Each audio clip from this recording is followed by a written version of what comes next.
Tervehdys! Taas on uuden video aika.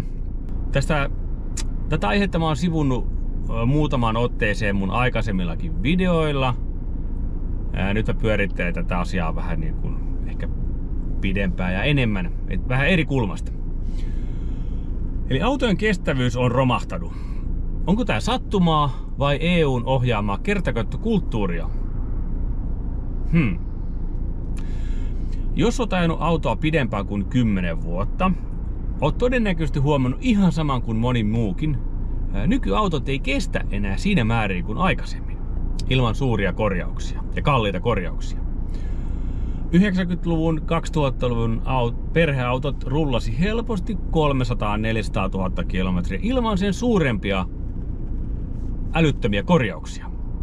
Moottorit oli yksinkertaisia, ylikestäviä ja ennen kaikkea ne oli korjattavia. Nykyään vähän tuntuu siltä, että 150 000 tai 200 000 kilometriä ilman tuhansien, jopa 10 000 eurojen korjauksia tuntuu aika lottovoitolta. Ja täsmälleen samaan aikaan EU on kiristänyt polttomoottoriautojen päästömääräyksiä yhä kiihtyvällä tahdilla. Euro 4, Euro 5, Euro 6 ja nyt jo käytännössä päätetty polttomoottoriautojen alasajo. Niin mä nyt mietinkin tässä ihan vaan, onko tää oikeasti sattumaa? Vai onko tää nyt sitten ihan foliohattukamaa? Päästömääräykset ja kestävyyden romahdus kulkee ihan selkeästi käsi kädessä.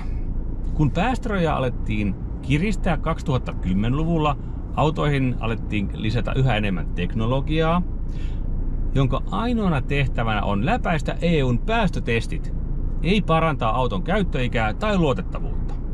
Autoihin tuli hiukkassuodattimet, EGR-venttiilit, AdBlue-järjestelmät, anturit, ohjelmistot, pakkopoltot, vikavalot ja hätätilat. Kaikki nämä ovat järjestelmiä, joita ei ole vanhoissa autoissa ollut koskaan. Eikä niitä olisi lisättykään ilman EU-sääntelyä. Tuloksena on auto, joka täyttää päästörajat laboratorioissa, toimii takuuajan ja muuttuu sen jälkeen taloudelliseksi miinakentäksi.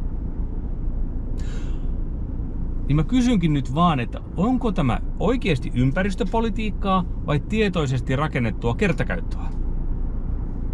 Autovalmistajat eivät tehneet huonoja autoja huvikseen. Usein sanotaan, että autovalmistajat tekevät tahallaan huonoja autoja.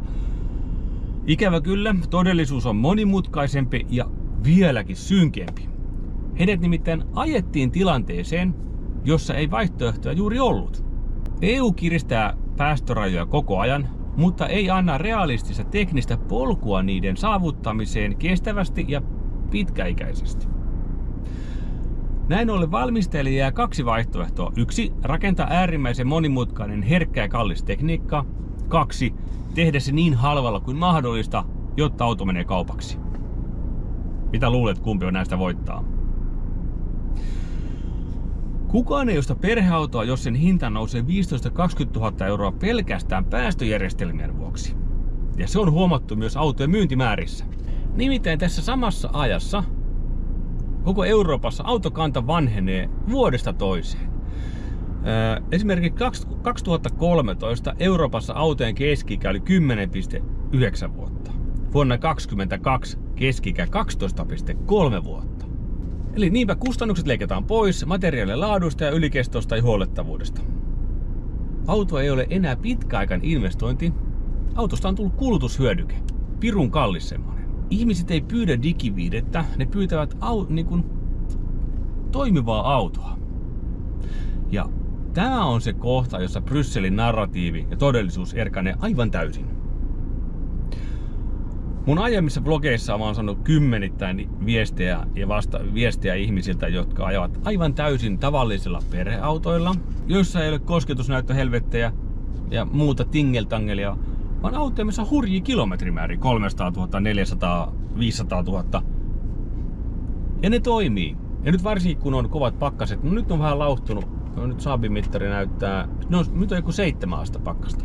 Mut kuitenkin, ne lähtee käyntiin pakkasella, ne lämpenee, ne ei vaadi ohjelmistopäivitystä, jotta ne toimisi kunnolla. Ne eivät mene limp-moodiin moottoritiellä tai mykäksi kokonaan. Ne on halpoja ylläpitää ja ne on ennustettavia. Sitä nykyihminen haluaa kasvavien kulujen ja kallistuneen elämän mukana. Että kulut on mahdollisimman ennustettavia ja pieniä. Ja toinen viesti, mikä koko ajan toistuu, on se, että minä en tarvitse diginäyttöä ja viihdettä. Tarvitsen auton, joka vie minut töihin ja tuo sieltä takaisin. No sitten tämä korjauskulttuurin räjähdys, eihän se ole syntynyt tyhjästä. Ei ole sattumaa, että Suomeen ja muualle Eurooppaan on syntynyt Simo Lammikoita ja Jesse Haapaloita. Ei se ole sattumaa. Ei näitä tyyppejä olisi olemassa tässä mittakaavassa, ellei nykyautoissa olisi näin paljon hajoavia ja korjattavia osia tässä mittakaavassa ja näin kalliilla summilla. Nykyauto hajoaa useammin, vaatii erikoistyökaluja, vaatii diagnostiikkaa, vaatii aikaa, osaamista ja hermoja.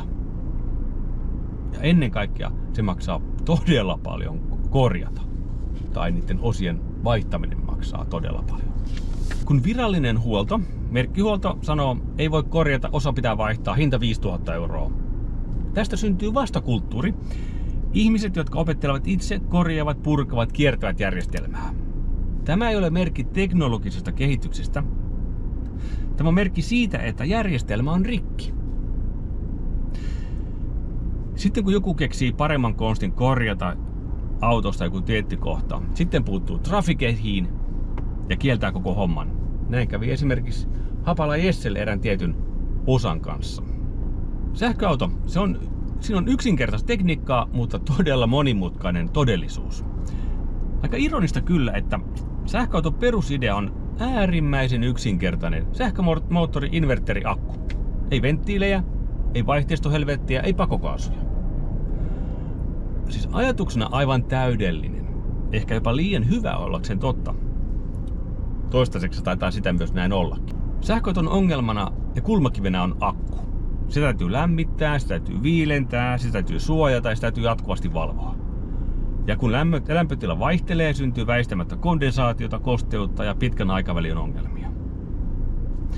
Akkuhan ei ole ikuinen, ja kun akku väsyy, koko auto menettää arvonsa. Teknisesti sähköauto voisi kestää erittäin pitkään, jos niin haluttaisiin. Mutta eihän se ole liiketoiminnallisesti järkevää. Kestävä auto ei ole hyvä bisnes.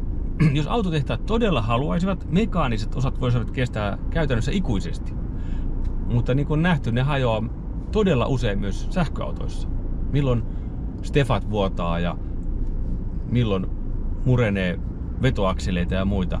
Ja kun on nähty Jesse Haapalan videoista, niin kyllä näitä tyyppivikoja löytyy niin Teslasta kuin Mersusta ja niin monesta muustakin merkistä. Että tämä kertakäyttökulttuuri, niin se kyllä ulottuu ikävä kyllä hyvin vahvasti myös näihin sähköautoihinkin. Näitä kestäviä ratkaisuja kyllä osataan tehdä, siitähän ei ole kysymys. Niitä on tehty ennenkin, mutta kestävä auto ei vaihdu uuteen. Kestävä auto ei tuo huoltokassavirtaa. Kestävä auto ei tuo jatkuvaa myyntiä. Ja EUn sääntely tukee tätä mallia aivan täydellisesti. Jatkuvasti muuttuvat vaatimukset varmistavat, että vanha ei kelpaa, vaikka se toimisi. Koko Euroopassa tosiaan autokanta vanhenee yhä kiihtyvällä tahdilla. Tässä on EU-politiikan todellinen tulos. Ihmiset eivät siirtyneetkään sähköautoihin siinä tahdissa, kun EU kuvitteli. Ihmiset eivät ostaneet myöskään uusia polttiksia siinä tahdissa, koska niiden hinnat ovat nousseet. He pidät vanhoista autoista kiinni. Tämä ei ole protesti, tämä on selviytymistä. Ihmiset luottavat enemmän 20 vuotta vanhaan mekaanisen auton kuin uuteen sääntelyn runtelemaan tietokoneelliseen pyörillä. Ehkä se ongelma ei ollutkaan tekniikka, vaan ideologia. Polttomoottoria olisi voitu kehittää kestävämmäksi. Autoja olisi voitu suunnitella korjattaviksi. Sähköautoja olisi voitu kehittää rauhassa ilman pakkoa. Mutta EU valitsi kiellot, aikataulut ja pakottamisen. Ja nyt ihmetellään, miksi ihmiset eivät tottele. Miksi some on täynnä korjausvideota ja miksi vanhat autot katavat vasta sitten, kun ne kirjaimellisesti hajoavat käsiin? Ehkä siksi, että ihmiset eivät halua ideologista kokeilua. He haluavat auton, joka kestää. Palataan taas kohta uuden videon kanssa. Ciao!